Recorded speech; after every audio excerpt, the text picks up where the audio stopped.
ഞാനിന്നിവിടെ ഉണ്ടാക്കാൻ പോകുന്നത് അയില മുളകിട്ടതാണ്.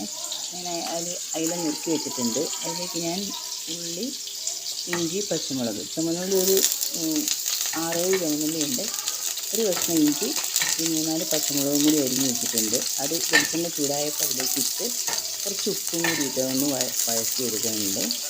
എന്നിട്ട് അതിലേക്ക് നമ്മൾ മഞ്ഞൾപ്പൊടിയും മുളക് പൊടിയും മാത്രമേ ചേർക്കുന്നുള്ളൂ, വേറെ ഒന്നുമില്ല.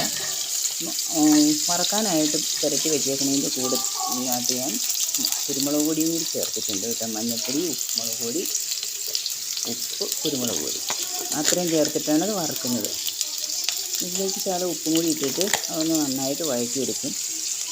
2 കിലോ കുടമ്പുളി ഇട്ട് കൊടുത്ത് ഇച്ചിരി കറിവേപ്പില ഇട്ട്.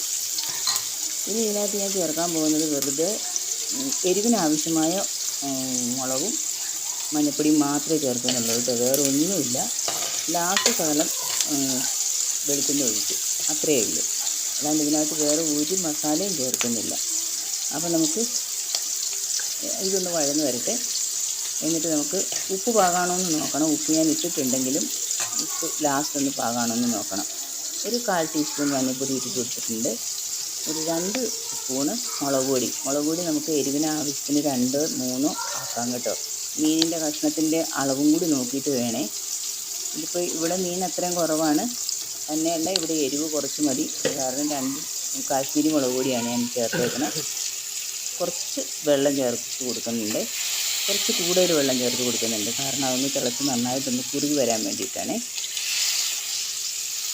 അപ്പോൾ ആ അരപ്പ് ഒന്ന് തിളയ്ക്കട്ടെ. തിളച്ചതിന് ശേഷം നമുക്ക് അതിനകത്തേക്ക് മീനിടാം. ആ സമയത്ത് നമുക്ക് അപ്പുറത്ത് മീൻ വറുത്തെടുക്കാവേ. മീൻ ഇട്ട് കൊടുത്ത് തിളച്ച് നന്നായിട്ടൊന്ന് കുറുകി വന്നിട്ടുണ്ട്.